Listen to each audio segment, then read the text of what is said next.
하이바, 로우바라는 개념은 머릿속에서 지워버리세요. 저는 개인적으로 이 용어를 누가 만들었는지는 모르지만 운동을 어렵게 만들기 위해서 쓰는 단어라고 생각을 합니다.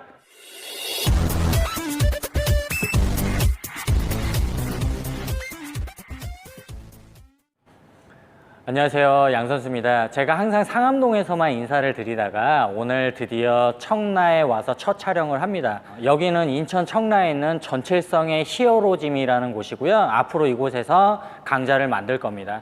오늘 제가 준비한 내용은 스쿼트입니다. 스쿼트 강좌를 제가 기존에 많이 만들었었는데 바로 오늘 강좌를 만들기 위해서 그동안 기초를 잡아드렸다라고 생각을 하시면 될 것 같아요. 오늘은 바로 중량 스쿼트에 대해서 알려드릴 겁니다. 자, 그러면 바로 렉으로 이동해서 중량 스쿼트는 어떻게 하는지에 대해서 설명을 드리겠습니다. 일단은 중량 스쿼트에 대해서 설명을 드리기 전에 이전에 제가 강좌에서 미리 말씀드렸던 부분에 대해서 다시 한번 짚어드릴 거예요. 물론 그 강좌들을 보시면 더 정확할 테니까 미리 보고 오시면 큰 도움이 될 겁니다. 제가 스쿼트를 할 때는 두 가지를 신경 쓰시라고 말씀을 드렸어요. 하나는 내가 가슴 가운데를 완전히 펴뒀는가. 내가 가슴 가운데만 완전히 펴두면 등하고 허리는 자연적으로 잡힌다고 말씀을 드렸었죠. 가슴을 제대로 확장시킨 다음에 운동을 수행하지 못하기 때문에 등이 굽는 현상이 생기고요, 허리가 말리는 현상이 생긴다라고 제가 말씀을 드렸어요. 가슴만 펴놓으면 내가 억지로 허리를 아치로 꺾어서 수행을 하는 게 아니라 자연적으로 허리가 곧게 펴진다라고 말씀을 드렸어요. 절대로 억지로 허리를 꺾어서 운동을 수행하시면 안 됩니다. 그리고 또 하나는 내려갈 때 복압을 유지한 상태로 배를 다리 사이에 편하게 집어넣고 내려갈 수 있는 자세를 취하라고 말씀을 드렸죠. 내가 내 신체의 모양에 맞지 않게 다리를 과하게 좁히고 내려갈 경우 고관절과 대퇴사두 윗부분이 걸리기 때문에 어쩔 수 없이 다리가 밖으로 벌어진다 그랬어요. 내가 다리를 벌리지 않고 앉기 위해서는 등과 허리가 말릴 수밖에 없겠죠. 결론을 말씀을 드리자면 가슴을 완전히 확장시켜 놓으신 다음에 수행을 하셔야 되고요. 이 발 간격이 내 타고난 신체의 관절의 모양에 맞게 편하게 내려가실 수 있어야 된다 그랬어요. 발바닥을 가로로 놨을 때 뒤꿈치 쪽에 70%, 80% 이상이 실려 있어야 되고, 세로로 나눴을 때 바깥쪽 날, 안쪽 날이 아니라 가운데 날에 전체적으로 실려 있어야 된다라고 말씀을 드렸습니다. 그 부분을 숙지하시고 운동을 수행하시게 되면 저는 개인적으로 이 간격이 고관절의 체중을 완전히 싣고요, 가슴을 완전히 펴고 허리와 등을 핀 상태에서 배를 내밀어서 다리 사이에 편안하게 집어넣고 앉을 수 있는 간격입니다. 그리고 그대로 밑으로 누르시면 돼요. 제가 말씀을 드렸죠. 내려가실 때 뒤꿈치를 당겨서 고관절에 체중을 실어준다고 생각을 하시라고요. 그리고 고관절을 써서 뒤꿈치로 바닥을 밀어주는 느낌으로 수행을 하시면 됩니다. 자, 그러면 지금부터 바벨 스쿼트를 어떻게 해야 되는지에 대해서 설명을 드릴 겁니다. 우리 회원님들께서 그냥 생각을 하셨을 때 맨몸 스쿼트가 바벨 스쿼트보다 쉽다라는 고정관념을 갖고 계신 분들이 많아요. 그런데 제 의견을 말씀을 드리자면 맨몸 스쿼트보다 이 바벨 스쿼트, 물론 중량의 차이는 있겠지만 이 바벨 스쿼트가 훨씬 자세를 잡고 안정적으로 운동을 하실 수가 있습니다. 왜 그러냐면 바로 이 바벨을 이용하면 내 가슴을 제대로 확실히 펴줄 수가 있기 때문이에요. 그래서 맨몸 스쿼트로 하실 때보다 등과 허리가 안정적으로 운동을 수행하실 수가 있습니다. 그러면 제가 지금부터 그 이유에 대해서 말씀을 드릴 겁니다. 우리가 맨몸 스쿼트를 하실 때는 가슴을 펴두고 운동을 하시더라도 팔이 앞쪽에 이런 식으로 위치하기 때문에 내려가시다가 운동을 수행하시다가 가슴이 말리는 현상이 일어날 수가 있습니다. 그러면 자연적으로 등과 허리가 굳게 되겠죠. 그런데 이 바벨을 사용하시면, 제가 지금 이 바벨을 승모근에 올렸다라고 생각을 하시고요. 지금 보면 아시겠지만 제가 팔을 이렇게 뒤로 제끼는 동작만 취해도 가슴이 펴집니다.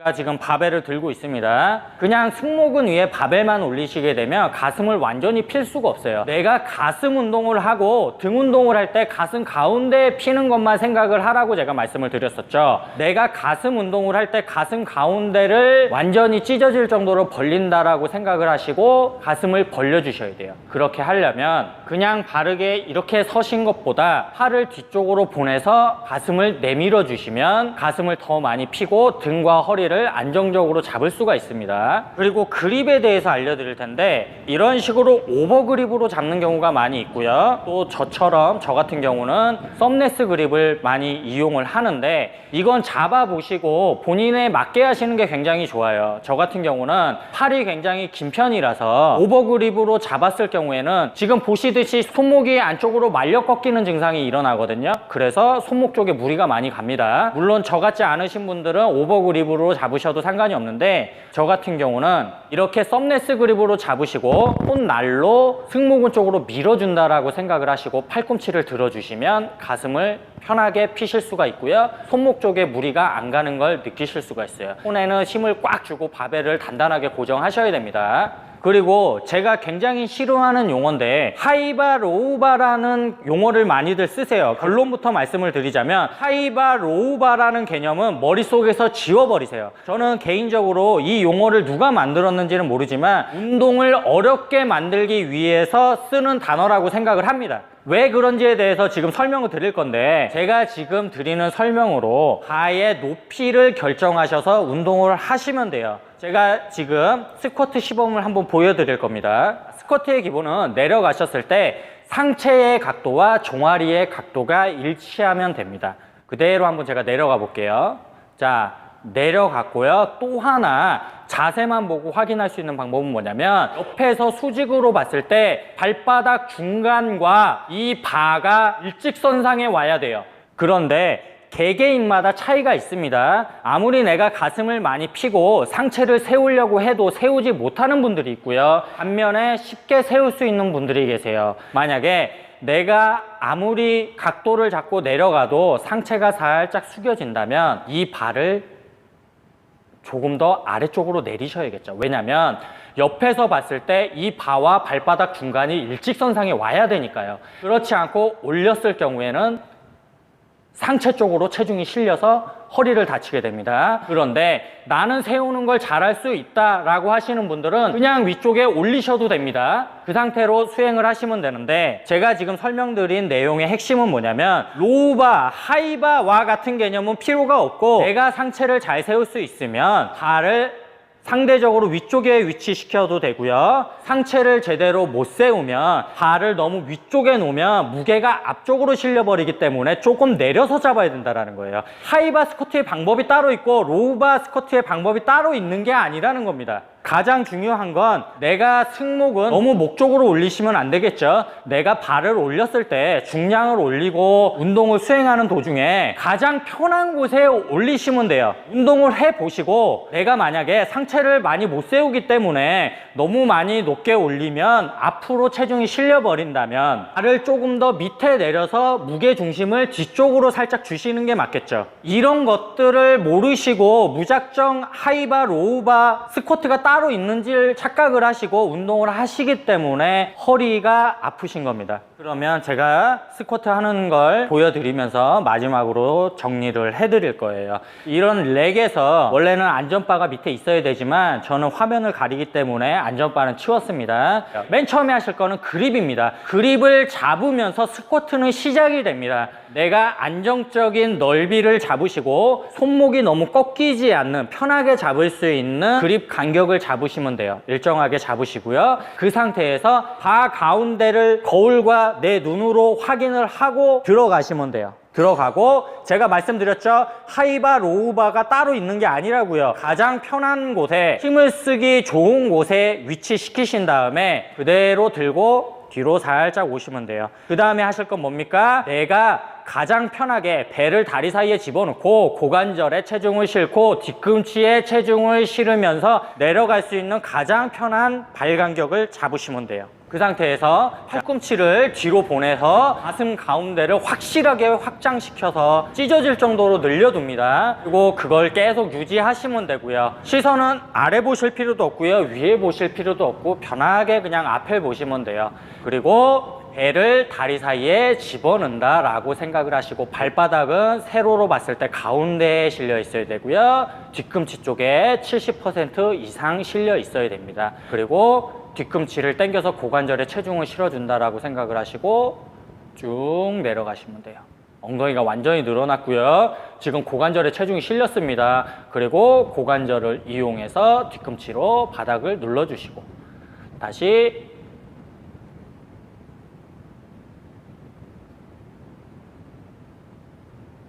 이런 식으로 하시면 됩니다. 근데 제가 지금 스쿼트 시범을 보여드리는데 가동 범위가 완전히 올라와서 수축하지 않는 자세를 보여드렸어요. 기존에 보시던 건 완전히 올라와서 대퇴사두와 10을 꽉 짜주는 자세를 많이 보셨을 텐데 저는 그런 운동법도 많이 하지만 지금 보여드린 자세를 주로 많이 사용을 합니다. 왜 그러냐면 사람은 힘이 들면 본능적으로 쉬게 돼요. 우리가 올라와서 대퇴사두와 10을 짜주는 거, 수축을 해주는 거는 좋은데 올라와서 그 상태에서 관절을 걸고 쉬는 경우가 나오거든요. 근데 제가 지금 알려드린 방식대로 하면 우리 예전에 학교 다닐 때 벌을 받을 때 선생님한테 벌을 받을 때 투명 의자 아시죠? 이런 식으로 버티고 있는 거, 내가 다리에 대퇴에 힘을 빼고 싶어도 뺄 수 없는 조건을 만들어 주는 겁니다. 그래서 저는 이 방식을 많이 사용을 하고요. 밀어주면서 다리의 대퇴에 운동이 될 만큼은 수축이 다 됩니다. 이런 식으로 스쿼트를 하시면 되고요. 제가 청라에 있는 히어로짐에서는 촬영이 처음이라서 오늘 굉장히 말을 하다 보니까 흥분을 많이 했어요.